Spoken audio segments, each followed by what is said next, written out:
when you think about it, than most Patriots fans would like to admit. Like, he did have the turnovers. He was trying to do the same thing where he's holding on to the ball too long in the pocket, and he put together an awesome fourth quarter, which is what C.J. Stroud did.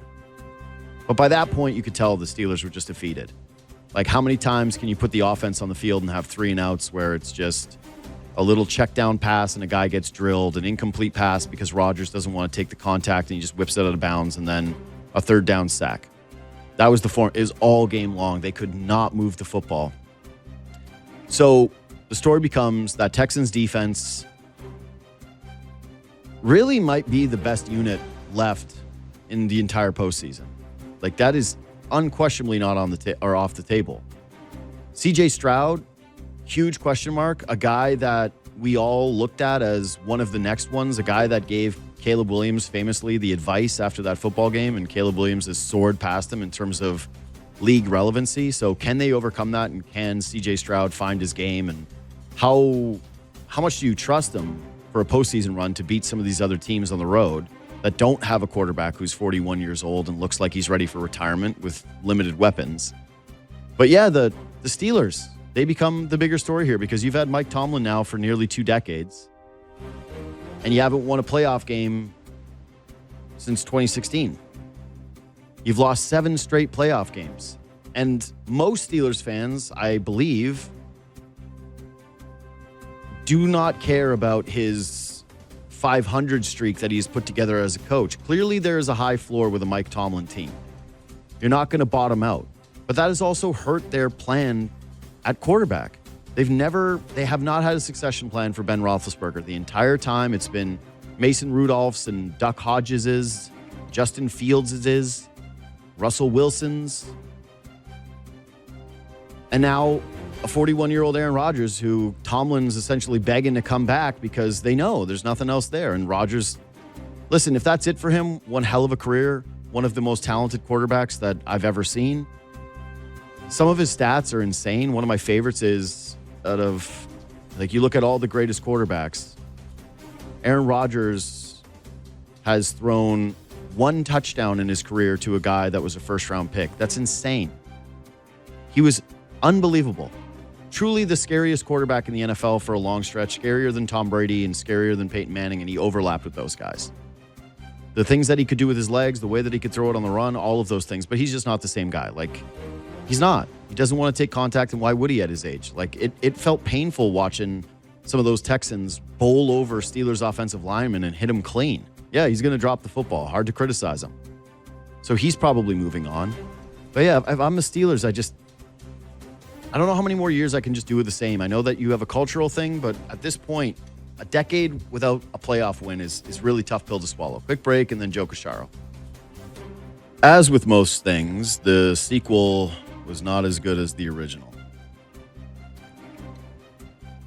Raptors get blown out immediately by the Philadelphia 76ers yesterday. A healthier version of both teams. And I'm not going to focus too much on that today. But really cool the way that they celebrated Kyle Lowry. Really impossible to screw that up. It's Kyle Lowry. You didn't expect that the Raptors would be like, oh, I guess, yeah, this could be his last game. Whatever.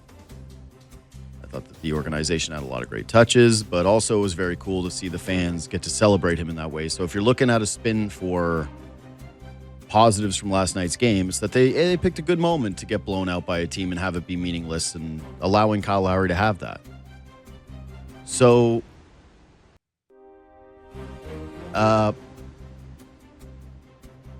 Joe Cacharo joins me now of The Score. What's up, buddy? How we doing? What's going on, man? You couldn't have had me on after the Sunday game? Good Lord. Probably should have done that. Probably should have done the Sunday game. But honestly, I'm not really going to focus on too much from this game because I just don't really think that we learned anything. It was a good performance from Philadelphia, but I'd already texted you a bunch of the topics, and I'm going to stick with them. But I'll start with this. I didn't text you. Do you think the Raptors are clutch or lucky? I think you have to be lucky to be clutch, if I'm being honest. Like, once you get into that situation pretty frequently where games are coming down to a possession here, a possession there, a bounce there, a bounce here, I mean, you got to be a little lucky, right? So I think luck has been baked into it, but I also think, getting Brandon Ingram, for example, and addressing a need like that is a big part of why they have thrived for the most part in the clutch this season, because they have an actual shot creator and shot maker. I think the offense flows better. Scotty Barnes is making good decisions. So in general, I think it's mostly just that they're a better team, but I'd be lying if I said it had nothing to do with luck, because any team that thrives in the clutch the way they do without, a bevy of top tier talent, there's got to be some luck baked in. Okay, so obviously there's luck. Clearly, like you're bang on with that. You have to be. It's the good to be lucky, lucky to be good situation with them. What I do think is very true is two things. One, the Ingram stuff that you pointed to, the evolution of Scotty Barnes, having RJ Barrett when he's healthy, and even Emmanuel Quickly's shot making. That the combination of those four guys late in games makes the offense hum in a way that it hasn't in years past. But secondarily, why I do think that they're clutch is they don't give up on games, and there does seem to be a belief within this team where they're down to the Celtics all game long, and they're just not giving up. They have Elijah Martin out there, and they're gutting out an effort despite being outmatched talent-wise and not having the same collection of top-tier talent to be able to win the game. They do have they've got the ability where on a night where Barnes doesn't really have it, or they lose Brandon Ingram like they did in the Charlotte game, where RJ Barrett can just say, yeah, I'm turning it on right now, and I'm going to be the emotional heartbeat of the team, and I'm going to get to the rim and create for us. So I think that, yes, they have been lucky. There's no doubt about it. But there are definitely things to point to this season and say, in crunch time, the time where people thought that this team was going to be at its worst, that because they just don't really have shooting and you anticipate you need like big time shot makers. Like you've seen that stat, right? There's, I think, 7-0 in games where they shoot 26% or worse from three. But okay, so I think that they are designed in a way where, of course, that's not sustainable over the course of, say, a playoff run, but that they are designed in a way where that actually makes a little bit more sense for them, considering how they play defense and how they get to the rim and where Brandon Ingram shoots from.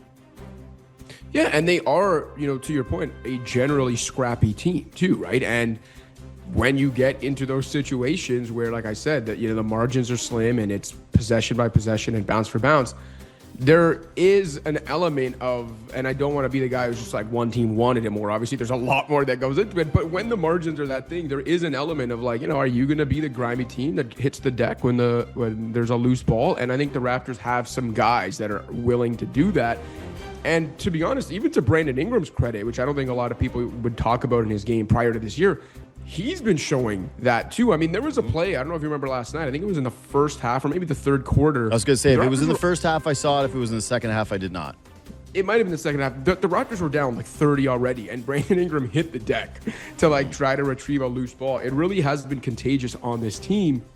I don't know if it's the Jamal Shed effect or what, but there's a scrappiness that has spread throughout this team that, again, when you combine that with now having an actual elite shot creator and shot maker, and also I think the contagiousness of just being a more competitive team. Like I say this all the time, but you'll have in a season good teams that win some games when they're really undermanned, or you look at the rosters and you think they have no business winning them. And I always say, like, that exact same team or that exact same roster, if they happen to be in a season where the team just wasn't good and that same roster had to take the floor, they would get drilled. But when that roster takes the floor midway through the season, when they've actually been good and there's a couple stars out, I don't know if it's the belief that they've built throughout the season, maybe the relevance they've built and actually feeling like every game matters or what it is, but you tend to see the contagiousness of good teams ending up staying scrappy pretty much no matter who they've put out on the floor. And I know it's the wrong time to be talking about that the morning after they just got drilled at home. But for the most part, I think the Raptors have been that. I think they've been a team that you can count on to be scrappy no matter who's in or out of the lineup. I think they've been a team that you can pretty much count on to compete no matter who's on the other side of the floor. And I think that's very refreshing. I don't think that they get intimidated by their opponents. No, look at Elijah Martin. Yeah, and I think that this is I was thinking about this like 2 nights ago. It was against the Celtics.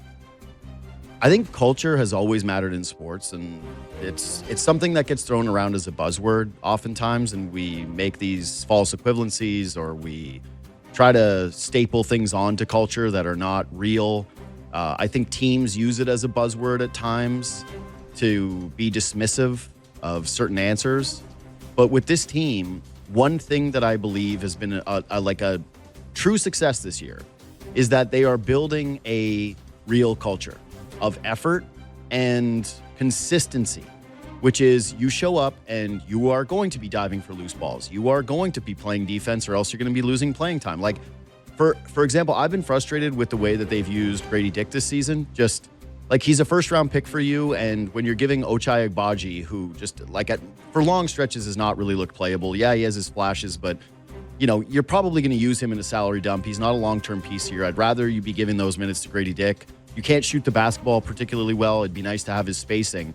But you watch him on defense, and there's a lot of Matador stuff, and you go, yeah, that's not what they're doing here. They're not tolerating guys who are going to be on the floor and not give them a consistent effort on that end. And so he gets pulled. And so there are some games where I'm looking at it, like the Charlotte game was another example of this, where they missed, 17, 18 threes in a row. It was painful. And I'm going, can you put Grady Dick on the floor? And he has 2 possessions where he gets blown by twice, and he tries to do his little cheater poke move. Doesn't work out. It's 2 layups, and boom, he's off the floor. And I go, that's what you do when you're establishing this culture. That's one thing that's going to happen for you.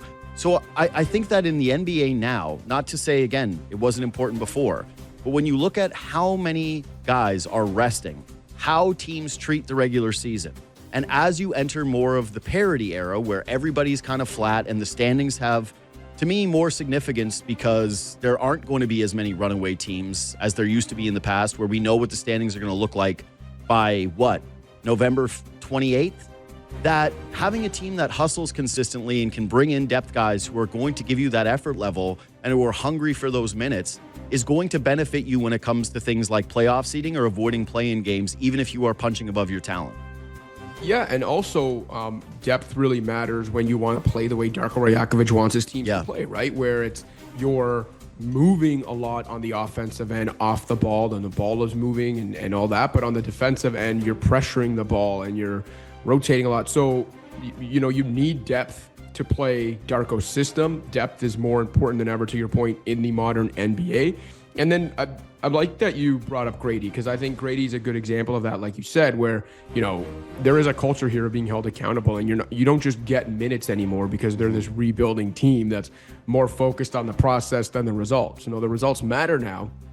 And Grady's an excellent example of that because, I had some people even yesterday on social media kind of when I was criticizing Grady Dick and saying that he's essentially right now just a corner shooting specialist because as an overall shooter, he's below average. And, I get that a lot of people keep pointing out like he's doing the little things better. Everything except shooting and scoring. But it's like, okay, that's fine. I think he's gotten better at some of the little things. But guess what? You're in year 3 now of your career on a team that's finally trying to win. At some point, you have to do the big thing that you were actually drafted to do. Yeah. Okay, I don't want to always hear about the little things for Grady Dick when he's trying to hold off guys like AJ Lawson and Elijah Martin for minutes. Like, come on.